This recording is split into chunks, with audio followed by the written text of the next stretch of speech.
So good evening, good morning, good afternoon to all of you from wherever you're joining us from. We've had a short break over the summer, and the Health and You Community Wellness Series is back. The next couple of months, you'll see us with some very interesting talks coming your way. As a reminder, the overall goal of this series is to create community awareness about health and disease, and with the ultimate objective to enhance self-care, reduce suffering, improve the quality of life, and increase healthy longevity. Some housekeeping: your cameras and microphones are turned off, so please do use the Q&A or the chat feature to type any questions or comments that you may have. These will be addressed at the end of the session. This is not a CME CPD activity, so no certificates of attendance will be issued. So today we have a really interesting topic, positive psychology, something that has been there for several years, but in the recent years is receiving a lot of attention. And our expert host speaker for this evening is Dr. Sohaila Cheema. And Dr. Cheema is the Associate Professor of Clinical Population Health Sciences and the Assistant Dean at our Institute for Population Health. Dr. Cheema co-directs and teaches the pre-medical course, Health and Disease. She's Associate Director for the Public Health Clerkship and serves as faculty and director for several of our CME CPD programs, notably the Certificate in Lifestyle Medicine and the Understanding Health Basics of Health Research program. She also co-founded the Lifestyle Medicine Interest Group at Qatar. Dr. Cheema is a medical doctor by training and received her Master of Public Health from the Johns Hopkins Bloomberg School of Public Health.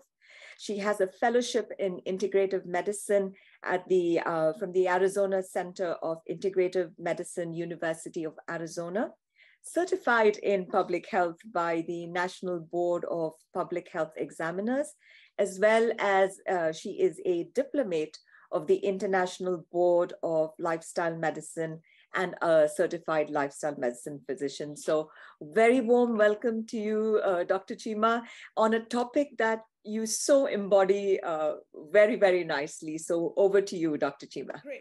So I'm going to be talking about positive psychology today. And as Raji said, my name is Sohaila. I work here at Cornell. So let's begin. This is my disclosure statement. I have nothing to disclose, any financial relationships, and I will not be discussing any unapproved, unlabeled use of drugs or products. Today, maybe in the next 35, 40 minutes, this is what we are going to do. We'll talk about positive psychology and see what it really is. We're going to examine how positive psychology links to health and the science of happiness. And then we're going to, outline some strategies to practice happiness and positive psychology. So that's the plan for today. So let's put things into perspective, right? Let's talk about the world that we are living in today. We are, of course, in the 21st century. It's a modern world. We've advanced both medically and technologically. There is an increase in life expectancy that we've seen. But again, with that increase in life expectancy, we've also seen an increase in lifestyle-related non-communicable diseases, right? So like diabetes and obesity and high blood pressure. And also synchronously at the same time, in terms of behaviors, we are also seeing an increase in sedentary behavior, poor eating habits, with increased intake of fast food and processed food, poor sleep habits, substance misuse, and also an increase in stress.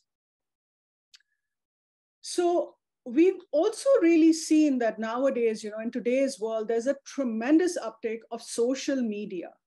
And with this, we really see an interplay of psychosocial factors, with more competition, there's time pressure, there's social isolation, and there's really less intimate engagement with the family unit.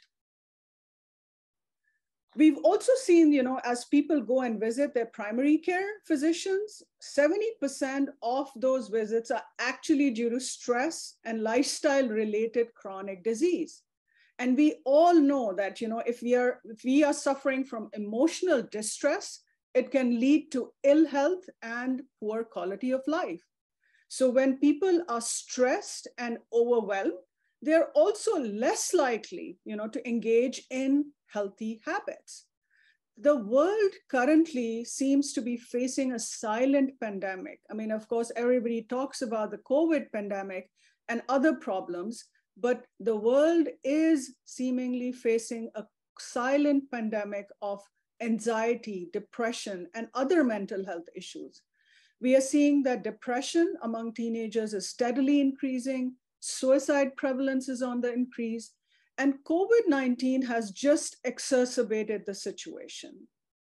Now, if you look at the definition of health, the World Health Organization, it defines health as a complete state of mental, physical, and social well-being, and not merely the absence of disease. So habits which are based in positive psychology, they actually have the potential to improve all of these factors by promoting emotional well-being, facilitating healthy lifestyles, and really leading to physiologic shifts, which can then address the major lifestyle-related public health crises that we are seeing.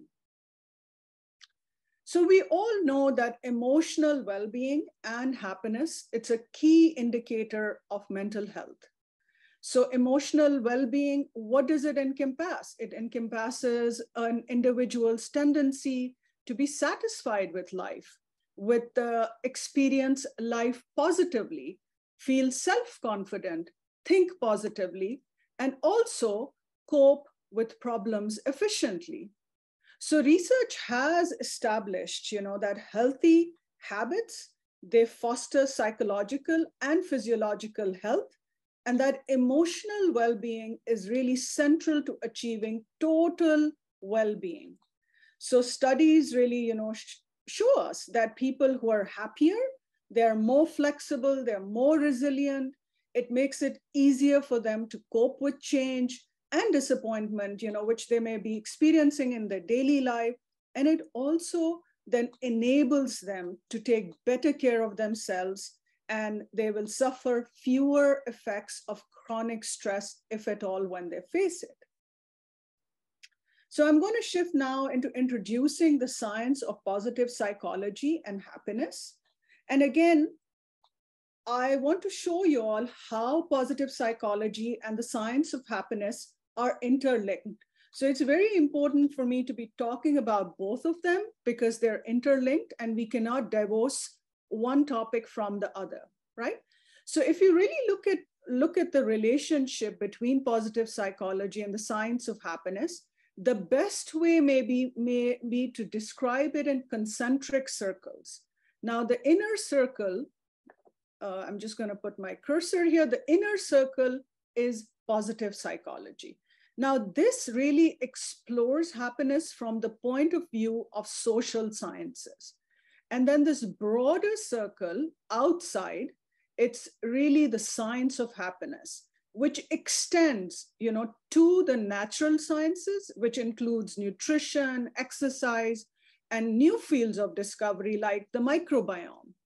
Now, positive psychology can actually be regarded as a subset within the broader field that we call the science of happiness, which really extends to both, the natural as well as the social sciences. Positive psychology, it largely focuses on the study of positive emotions and signature strengths that individuals have. And the science of happiness, it extends beyond the psychological sciences. For example, to such areas as the impact of exercise on psychological well-being or the effect of social media on happiness. So I hope this makes it clear how they're interlinked, both positive psychology and the science of happiness. I thought I'll give you a little bit of introduction about the pioneers of positive psychology. The three that I will mention here are, and I'm just going to give you a very brief introduction to them, that it's Abraham Maslow, Mihai Csikszentmihalyi, and Martin Seligman. So again, they have the study and the science of positive psychology, the science of happiness, has been there for many, many, many years. And there are many other pioneers who've really taken on what these experts started. Excuse me. So let's talk a little bit about Abraham Maslow. So he's also been referred to as the father of humanistic psychology. And he is actually the creator of Maslow's hierarchy of needs. I'm just going to take a sip of water, excuse me.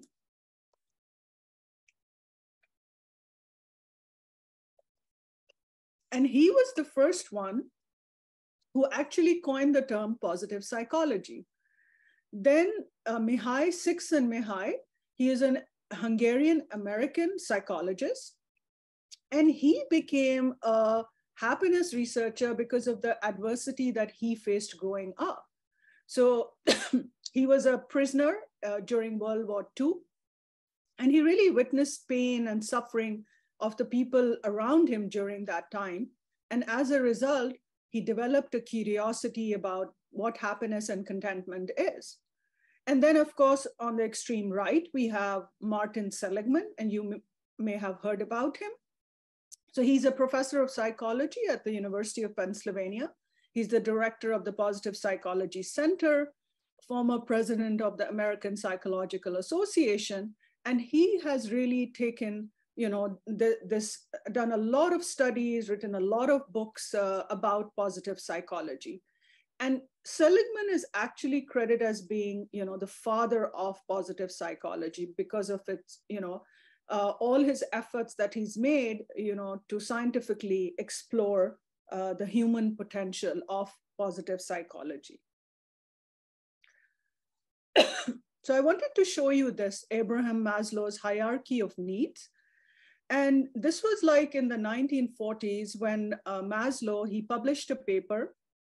It was called A Theory of Human Motivation, in which he really said that people have these 5 sets of needs, which come in that particular order. Now, at each level of needs, that needs to be satisfied, the desire to be fulfilled, the next set then kicks in. So there are 5 levels that he describes. Now, at the bottom of the pyramid, you've got the physiological need, right? So that's really like the basic needs of food, water, sleep, breathing, etc. Now, these have to be satisfied in order for us to move up to the safety needs. And in terms of safety, we need security of body, of employment, of resources, morality, family, health, and property. After completing the need of safety, we move to the love and belonging. What it means is to love and to be loved, and to have satisfying relationships with friends and family both. Then we move on to self-esteem. Now, self-esteem is really the ability to love ourselves, have confidence, a sense of achievement and respect of and by others. So now the top 4 of our deficiency needs, if we don't satisfy these needs, our emotional growth, it can become stunted basically, right? And then at the top of the ladder, there is something called as self-actualizing needs. Now, self-actualizing, it includes morality, creativity, spontaneity, problem solving, acceptance of facts, and lack of prejudice. It's really the need to fulfill oneself. And unfulfilled needs on the lower rungs, so in esteem and love, belonging, safety, of physiological need, they inhibit us from actually climbing to the next step. And Maslow teaches us, that basically our peak experiences as humans, as individuals, they are the profound moments of love, understanding, happiness, or rapture, when a person feels, really whole and alive and self-sufficient, and yet a part of the world. And we are just more aware of truth and justice and harmony and goodness and so on. So self-actualizing people, they have many such peak experiences. So I thought I'll share this with you because I saw this, while I was preparing my session, and I thought it was funny, but maybe even, realistic, that now, even before, we think about food or warmth or shelter, we think about Wi-Fi everywhere, the first thing. So that is a need, maybe that needs to be inculcated in Maslow's pyramid now.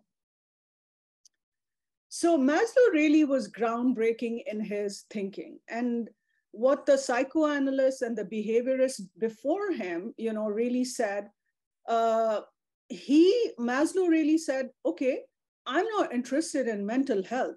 Instead of trying to find out that what is wrong or what went wrong with people, he wanted to really find out what could go right with people. So he turned the tide to positive. And he said, do we really just want to get from depression to neutral? Or do we really want to achieve fulfillment and happiness? So he said, okay, he asked, don't we want to go beyond, from neutral and become the happiest people? And he really called it the need for self-actualization. It was a growth need. And it really led to the happiness agenda and the positive movement psychology in the 1950s. And the quality underlying all of Maslow's thinking was his striking optimism about human nature and society. So moving on to Csikszentmihalyi, he really introduced the concept of flow. And what he said was that we must change the contents of our consciousness to achieve happiness, despite what is happening all around us. So now one of the things that we can do is to really find a state of optimal experience, and that experience is called as flow. So happiness is not a rigid, unchanging state. On the contrary, the manifestation of happiness, it takes really a committed effort. And beyond every person's set point of happiness, there's a level of happiness over which each individual has some degree of control. So through research, Csikszentmihalyi, he began to understand that people were the most creative, productive, and happy when they are in the state of flow. And he said that flow is really being completely involved in an activity for its own sake. And at that time, the ego falls away, time flies, every action, movement, and thought, it follows inevitably from the previous one. It's really just like playing jazz. Nothing else will matter. You're intensely immersed in what you love doing. Of course, the capacity to experience flow, it can differ from person to person, and it can really depend on different personalities. Now, some of the characteristics of flow are outlined below, so it's, you will be completely concentrated on the task. You'll have a clarity of goals and the reward in mind, immediate feedback, transformation of time. The experience will be intrinsically rewarding for you, and it will seem to come, effortlessly and with much ease. There'll be a balance, between challenge and skills, and both actions and awareness, they really become merged. And there's a feeling of control over the task. And then comes in Martin Seligman. Now, he really built on insights of Maslow and Csikszentmihalyi, and he introduced the concept of learned optimism. And that is really, the precursor to today's study of positive emotion. And Seligman, he described optimism as a trait of most happy people, and found that optimism could be nurtured by teaching people to challenge their patterns of negative thinking and appreciate their strengths. Now, the idea that people can become happier by bolstering and using their inherent strengths is central to positive psychology. Martin Seligman really shifted our thinking. And there was really a significant movement in Seligman's life. That was his landmark speech in 1998. And this was at the time that he was inaugurating as the president of the American Psychological Association. And he really declared that psychologists, need to study what makes happy people happy. And then the next generation of psychologists, there's Ed Diner, Mihai, Csikszentmihalyi. They were all working scientifically to study the effects of positive emotions and in what way they really affect health, happiness, and their overall life satisfaction, their performance in life. And more importantly, for us, the studies have really shown that happiness can be taught and learned. Martin Seligman, in the year 2002, he came up with his book called Authentic Happiness. And in this book, he describes these 3 pathways to happiness. Now, the first pathway to happiness is the pleasant life. And what it means is that we enjoy the pleasant life when we enjoy the present moment and when we are able to control really the negative emotion. So feeling good is one of the 3 basic pathways to happiness, and it involves seeking pleasurable emotions and sensations, and this includes seeking to repeat and savor pleasant experiences. So that was talking about the pleasant life. Then another mechanism is the engaged life. And what this means is that how can we discover our unique strengths and then use them to enrich our lives? So engaging fully is the second pathway to seeking happiness. And it really means to pursue goals and activities in which we are totally immersed, from the, so we really need to be in the flow, like what Mihai Csikszentmihalyi talks about. What are those activities which makes me forget time, comes with ease, they're done effortlessly. So that will lead me to the engaged life pathway, engaging fully with something. And then we have the meaningful life. And what that means is that we go one step beyond. We really experience a greater sense of fulfillment by bringing happiness to others as well as ourselves. So doing good is the third pathway to happiness. So again, as you will see, it's been advised in most religious traditions that you can experience meaning in life by serving someone or something outside of yourself. So I'll talk a little bit more about positive psychology now, and then also focus a little bit on happiness. And then we'll discuss some strategies, which you can practice, which will enhance both positive psychology and happiness within you as an individual. So positive psychology, really, it's the study of strengths and virtues, and it really allows us as individuals and communities to thrive. Now, examples of positive psychology habits are intentional gratitude, savoring something, mindfulness, acts of kindness, as well as the intentional pursuit of meaning and purpose, high quality connections, and engagement. The focus of positive psychology is on positive affect and individual strengths and virtues. Now remember that positive psychology, it does not minimize the misery, but it really focuses on amplifying happiness through positive affect and individual strengths and virtues. We'll discuss a little bit about both what positive affect means and what individual strengths and virtues mean in positive psychology. So what is positive affect? It really means contentment with the past, happiness in the present, and hope for the future. So positive affect, it's associated with protective, psychosocial, and behavioral factors, such as greater social connectedness, perceived social support, optimism, and the preference for adaptive coping strategies and responses, as well as a greater probability of performing, health behaviors. Now, just to embellish on optimism, it's part genetic and part learned.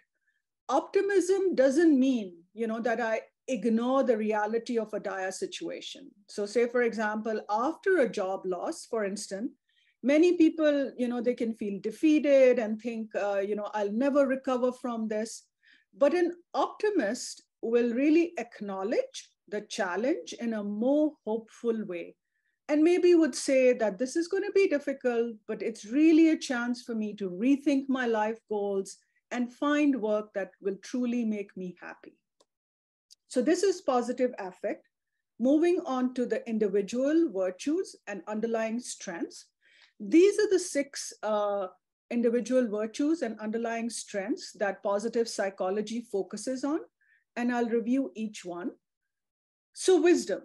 So what does wisdom mean? So it's the intellectual strengths that help you gain and use information. And what we mean here is the creativity, the curiosity, the open-mindedness, the perspective, and really the love of learning.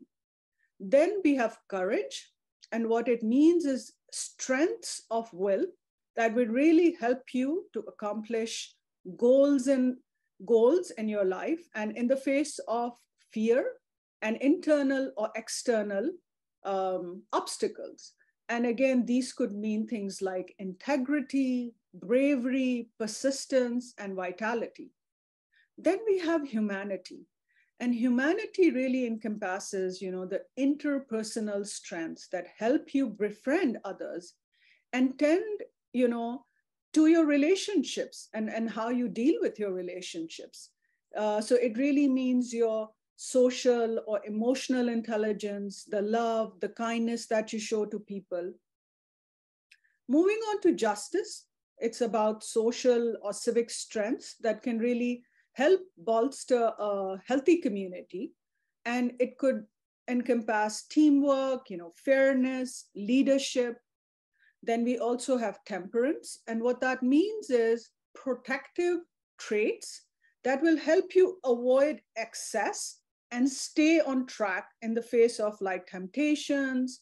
So, you'll think about mercy and humility and modesty, self-control. And then we have transcendence. Now, transcendence means it's the strengths of meaning that connect you with the larger world and really provide meaning for us. So it's really about, appreciation of beauty, spirituality, gratitude, hope, humor. So these are the individual virtues and underlying strengths which are focused on in positive psychology. So in 2011, Martin Seligman, he really jumped back into the discussion about what makes us happy with a concept, and he referred to this concept called PERMA. So if you see here, it's PERMA. And again, the letters, they stand for the components that he said really allow people to flourish. And those are positive emotion, engagement, relationships, meaning, and accomplishments. So just to embellish a little bit more on each category, positive emotion is really, the ability to be optimistic. It's the ability to view the past, present, and then the future in a positive fashion. Engagement really means to be fully absorbed in the present moment, right? We're sort of in a blissful immersion. And that stretches our intelligence and skill or emotional capacity. Relationships are one of the most important aspects of life. And positive social relationships with other human beings are core element of our health and well-being. So love and connection and intimacy, both emotionally and then also physically. And studies, research has shown that our brain, pain areas in our brain, they will light up. If we are socially isolated, pain areas actually light up in our brain. So social connectedness is extremely important, a core component of our health and well-being. Coming on to meaning, it's really about what I alluded to earlier, to have a purpose in life, for why one is on, earth. And it's very important for us to live a life of fulfillment and happiness. And then accomplishments are really about having ambition and accomplishing realistic goals. So that will help produce a sense of satisfaction and pride and fulfillment for us. So you'll say, okay, Sohaila, that's fine, but what is really the role of positive psychology in health? Okay, tell us what published literature says, or is there evidence? So absolutely, there's a large body of literature on evidence, on different areas of health and well-being, what their role is even in some disease states. So I'll just share with you some few slides. Again, these focus on, some of the practices that we've spoken about related to positive psychology, and I'll share some with happiness also. So what they saw in a lot of studies, that a greater sense of meaning if people had, it really correlated with people having fewer strokes, myocardial infarctions, which are heart attacks. There are fewer urgent care visits. There's an increase in healthy behaviors. You will also focus more on preventive care. There's better heart rate variability, and then even, our physiologic indices in our body, like our lipids or cholesterol profile or HbA1c, fasting sugars, and all of these things are better. So if you have a greater sense of meaning, the purpose that, we spoke about, it correlates with all these good things. Then another practice, which is gratitude practice, also if people who are engaging in gratitude practice, they have an improved outlook, improved self-efficacy and also adherence. And self-efficacy really in psychology, it means the individual's belief in their capacity to act in ways which are necessary to reach specific goals. So you will have better self-efficacy. Again, even with practicing gratitude, you will have better heart rate variability. We have, there are some inflammatory markers which become the basis of diseases. Those are better. Heart disease is less. So again, routine gratitude practice. This is the evidence, which is coming out in the studies. Mindfulness. So again, the practice of mindfulness, and we'll talk a little bit more about this when I talk about the strategies, because mindfulness is a key practice also that you must engage in for positive psychology and happiness. So this also leads to lower pain, lower anxiety, lower depression, hostility, somatic focus and stress. But it also leads to increased energy and enthusiasm and relaxation and healthier habits. There's betterment of your immune function, cognitive capacity, neuroplasticity in our brain, which is great for us, and self-regulation and social connection. I also wanted to share with a study, related to positive psychology intervention in people with breast cancer. This was a systematic review, so it really synthesizes a lot of different studies. So what they saw was that, the therapies like mindfulness and positive emotions and spiritual interventions and hope therapy in participants with breast cancer, it had a lot of beneficial outcomes. It enhanced their quality of life, their well-being, the hope that they would have for the future, and optimism. So we'll move on to happiness. And this is the question that we need to ask. What does happiness mean? And you may have asked yourself that question. Now, happiness is really a feeling that, comes over you when when life is good and you can't but, help but smile. It's the opposite of sadness. It's a sense of well-being and joy or contentment. And when people are successful or safe or lucky, they feel happy. But different people really feel happiness for different reasons. Now, that is key to us as individuals. So whenever doing something causes happiness, people usually want more of it, right? Nobody's ever really complained about feeling too much happiness or saying, oh, I don't want happiness. That doesn't happen. But remember that happiness doesn't mean that, oh, I'm feeling hunky-dory all the time, I'm in a happy state. It doesn't mean that. So, having all the money that you could ever want. So it's really not about that. Aristotle, has described happiness as the meaning and purpose of life, the whole aim and end of human existence. And no matter what goal you may have, behind that goal really lies that deep desire always to be happy. So let's ask this question: does happiness really have the same meaning for all? The answer is no. It must be described from the perspective of a person. It may mean different things during different stages in our life. And you may actually have a different definition of happiness depending on what you do. So if you're a philosopher, if you're a physician, if you're an actor or a politician, happiness may mean, different for all different categories or the professions that we have.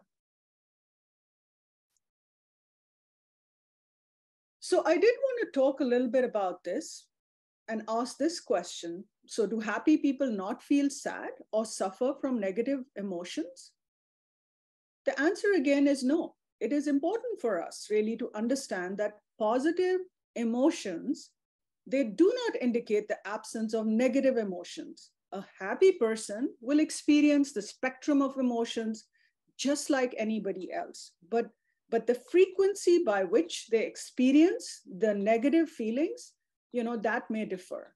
So it could be that happy people don't experience as much negative emotion because they process it differently.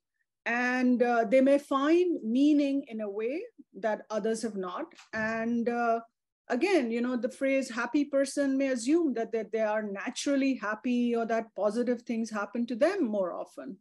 But we do know that nobody is really immune to life stressors. But the question really is that whether you see those stressors as moments of opposition or moments of opportunity.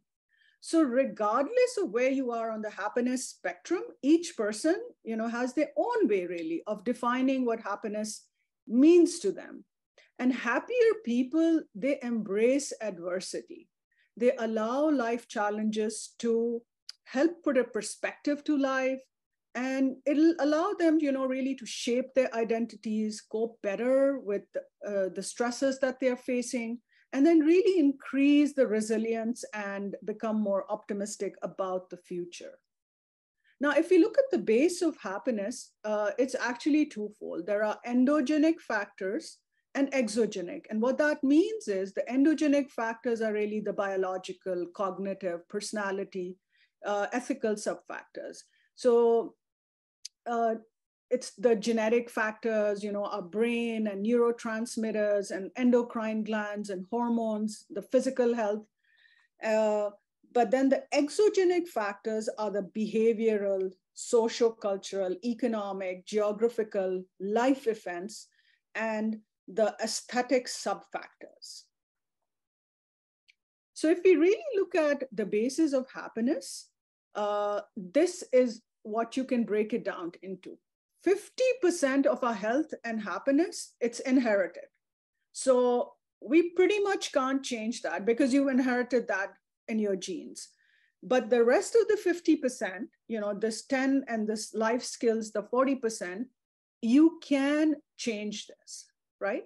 So again, environment and circumstance, that can change 10% of your happiness. So for example, if you're in a conflict zone and you move out, of course, your happiness level is likely to increase. Positive circumstantial change, what they've seen is it tends to decay quickly though. And what that means is that, okay, if you bought a car, you're really, really happy. But again, that's circumstantial change, it happens, you experience that. But again, like it will decay quickly. It can be really short-lived. But this is what we should really focus on, the 40%, the life skills or habits of happy people, right? This is what we can really change, our thoughts and actions and behaviors and activities which occur with effort and engagement. So it can be really achieved immediately. So what could be just, for example, random acts of kindness, maybe you offer coffee to another person. Maybe you just smile at your friend or, I'm just smiling right now. So that's a random act of kindness. So this can really boost our mood and physical activity and things like that. But for more sustained, life skills, engage in exercise, that'll become your base of happiness, changing your perspective, initiating a new goal. All of these things will help. So again, remember, that 50% base of happiness it generally remains constant, but this 50%, you certainly have control over this. So again, you'll ask me that question, okay, is happiness and well-being associated with better health and non-health outcomes? So the answer is absolutely yes. So again, they've seen, if the happier people, it's associated with better health. You'll have reduced mortality, reduced incidence of serious illnesses, better function of your systems. You're going to have reduced cognitive decline, reduced chronic stress, again, biomarkers, improved profiles. You're going to lead more healthier lifestyles. You're more likely to get married, less likely to get divorced, have more friends. People like them more, yes. And at work, happier people will have higher performance. And then you will have lower job turnover, better social relationships, less absenteeism, and again, higher levels of creativity and higher resilience. So let's look at what are the ingredients of these happy people. What do they have? So these are listed as the ingredients of happy people, and you can actually make your own happy soup, right? So you can't apply everything on a daily basis, but depending on your unique circumstances, you can make your own special blend, depending on the unique strengths that you have. So close relationships, of course, they're a top priority for well-being. Acts of kindness, I've already alluded to that, volunteering, random acts, physical well-being, so very, very important they're seeing. Nutrition and physical activity, exposure to light, sleeping patterns, all of this, are ingredients of happy people. Flow, which I've alluded to, earlier, doing challenging activities that we love to do, maybe it's music, maybe it's art. Then strengths, finding and using our strengths, this has a major impact on our confidence, on our self-esteem. Having a positive mindset with gratitude and savoring and hope, because all these really improve our emotional well-being, our resilience, and hope for the future. And then to have meaning in life. So some additional practices for happiness and wellness. When we talk about happiness increasing strategies, so of course, remember that there's no one particular activity that'll make me, you, Raji, everybody happy. It'll have to depend on us as individual. What are my individual strengths and virtues, that I have? What are the resources available to me? What are my basic needs, and have those been fulfilled before I actually reach that self-actualization stage? And for happiness, to happen, you must initiate that activity. You want to maintain it. And then ultimately, you want to develop it into a habitual activity. So it's really important for us to find happiness in what we have.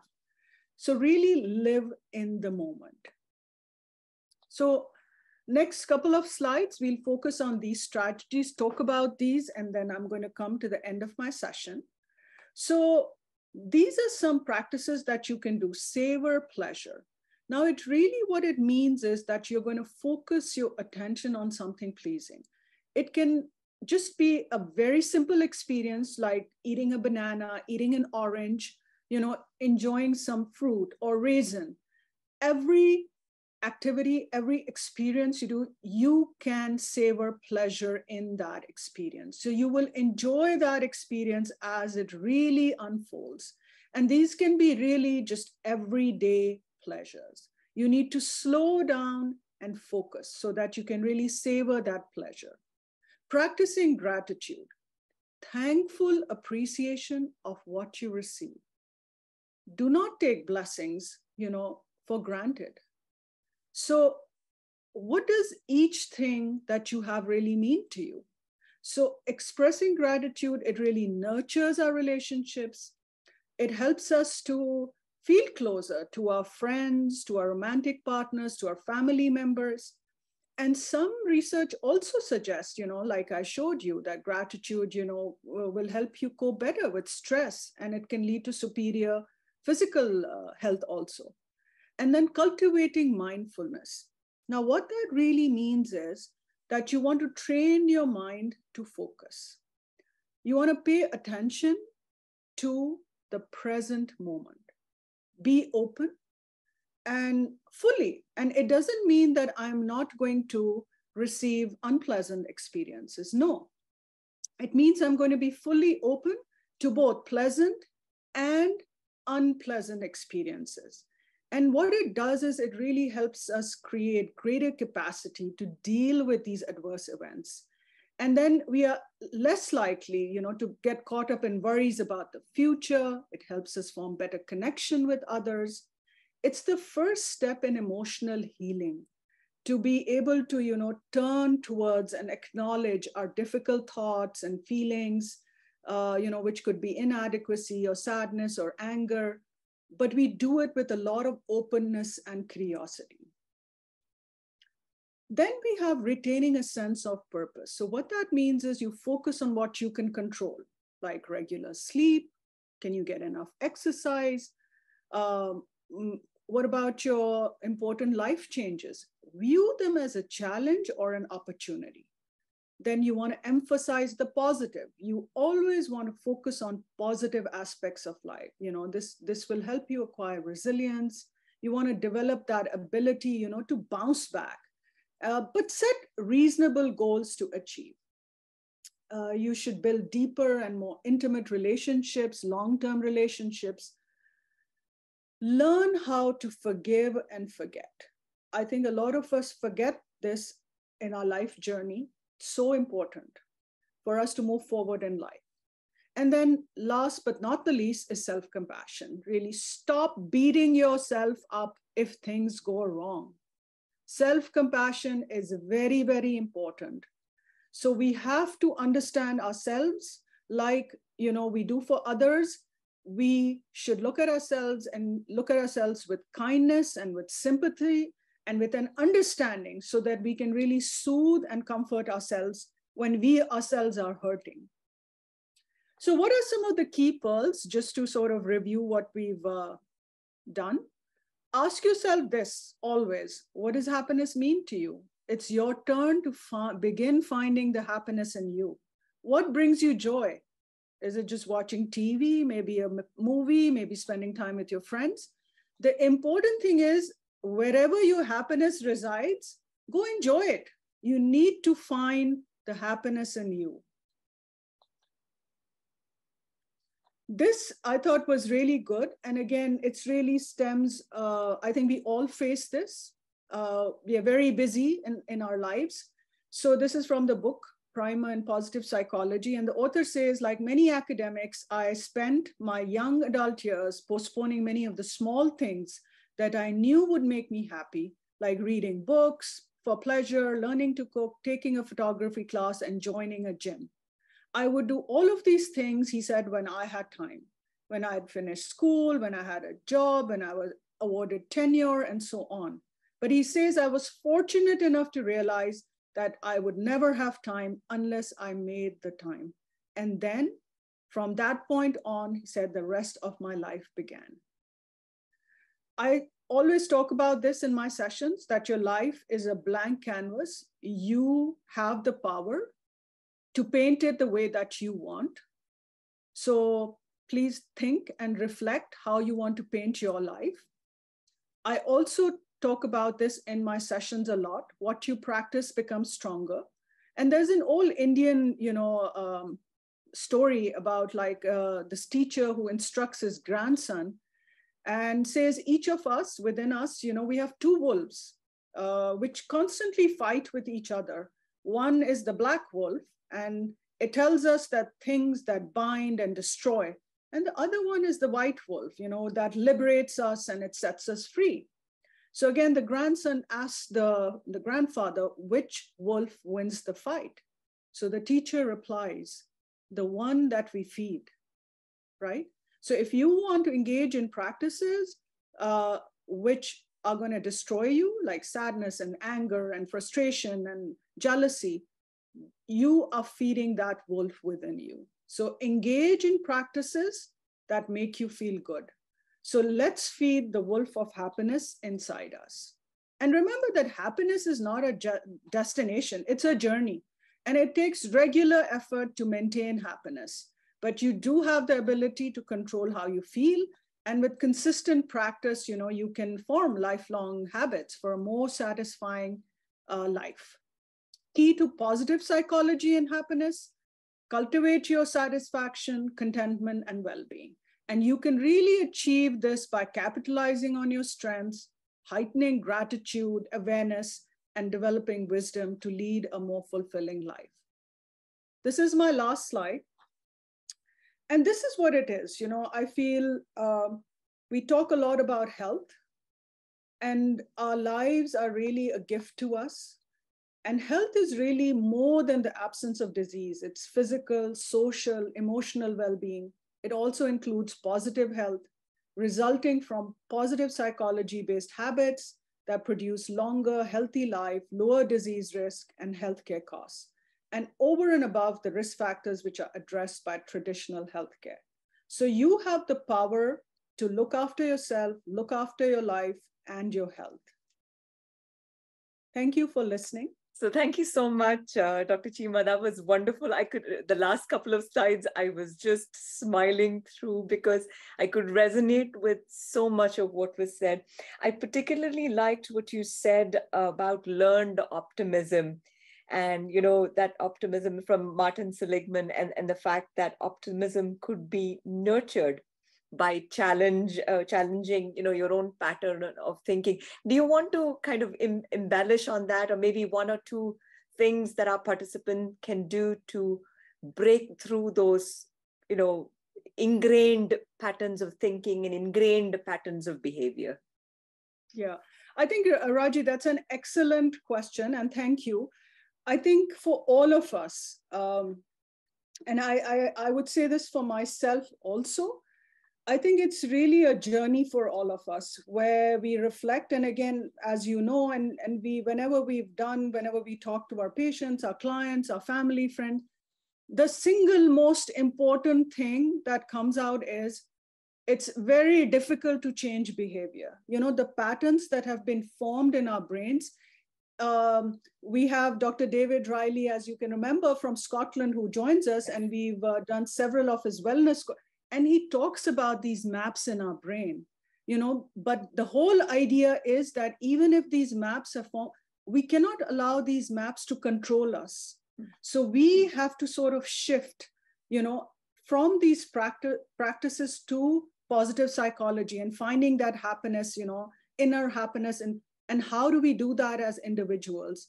And again, it can just be small practices, when people are feeling negative, just at that moment, just close your eyes and say, okay, at this moment in my life, are there 3 things that I can be really thankful for? And Raji, you and anybody else, we will be able to think of at least 20 items. Like, I'm grateful right now that I'm able to talk to everybody, right? That people are here listening to me and we are having this engaged conversation, just that I'm able to see with my eyes. My brain is functioning. There are so many things that I can really feel, gratitude for at this moment in my life. And practices like that, again, simple practices like kindness, smiling to people, being kind, trying not to be hurtful to people, being mindful of what we are saying to people. If you're spending time with your family and friends, put your phones down, take that time to reconnect with people. Like I've said, that we are moving away from intimate relationships where people are like messaging over phone, rather than you go to restaurants and you see people literally on their phones. Yes. Where we would never ever, see phones out on the tables. But again, small practices where you say, okay, when we're going together, for dinner, I am not going to take my phone out. If somebody needs to call you urgently for an emergency, they will call you. They're not going to message you. I'm sure about that. Yes, no, true.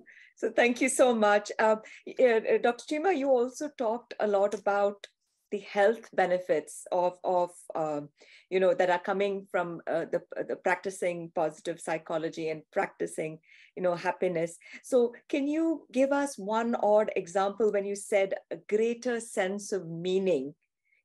So what is one thing that our participants can do, or one thing that they can do to practice gratitude on a day? Because everybody is so caught up in their daily lives, we forget. Yes. And again, Raji, like I said, when we talk about the greater, it's, what is the purpose in your life? So, and it could be small things, maybe you can volunteer some time at an educational facility, at a people where, old homes, or whatever is available to you in your environment. Again, if you see people who are working outside in the heat, it could really just mean, okay, let me give him a bottle of water, because he's working out in the heat. People who are coming, delivering food to you, and especially in this heat, I mean, I'm talking at least for Qatar, it's very, very hot. So all your delivery people, it'll just give you a greater sense of meaning. Again, if you have the ability, if you have the knowledge, you want to go give a talk to somebody about anything. So there's so many different ways that you can, support. It depends on what meaning means for you, where you feel that, okay, I am contributing. Why am I here, on this earth? Is there a mechanism for me to contribute, give back, to the country, to the community that I belong to? So really, really, there's small things, small practices that we can do. And again, like I said, just being really kind to people is also, a fantastic way of really having that sense of meaning. Yes, sense of meaning and positive psychology. And you will see when you start engaging and doing these small practices in your daily life, it really makes a big difference. Even for a few minutes, if you're, just when you lie down to sleep, I mean, you close your eyes and think about, what beautiful things you have, what you can be grateful for, the bed, just even, the air conditioning that we have, and or, the comfortable bed or the pillow. There's so much that we can be grateful for in that. And when we compare ourselves, maybe to so many millions of people around the world who are not as privileged as us. So there's so much for us to be really grateful and thankful for. So I see a question about, yes, there's a question about, doesn't lowering expectations also make it? Absolutely. Like I said, be happy with what you have. Going to a very expensive vacation, maybe to the Bahamas or the Maldives, may not bring you happiness. But, for me, if I go and walk in a Aspire Park, that brings me a lot of happiness. So see where you can find that happiness, within you. And again, it's the everyday pleasures, because those are the kind of things that you want to build on. What is it that can bring me happiness? Does reading a book, just spending time with my family? So things like that. Expectations, absolutely. And like I said, they've seen and they've done studies that, okay, if you want to buy a Ferrari or a new car or whatever, you will go ahead and buy it. But then after a certain time, that happiness that you got, that high, it decays very quickly. So it's, oh, okay, now I bought this car, so what then, right? Yes. So after a certain time, or if you want to buy a home, but so again, it's that 40% that, okay, if I engage in physical activity, if I am eating good, healthy, nutritious food, I'm flourishing, I'm looking after myself, those are the kind of life skills and behaviors that we can really focus on, and keep our expectations lower. It will definitely, help make you a happier person. So we have lots of comments coming in thanking you for your excellent talk. And yes, we will definitely share the video. Bear with us. It takes us some time to process it. So we will share the video with you. And we have some nice sessions coming up. So please do stay tuned. September 12th, we have Dr. Moon coming in to talk about common causes of pelvic pain.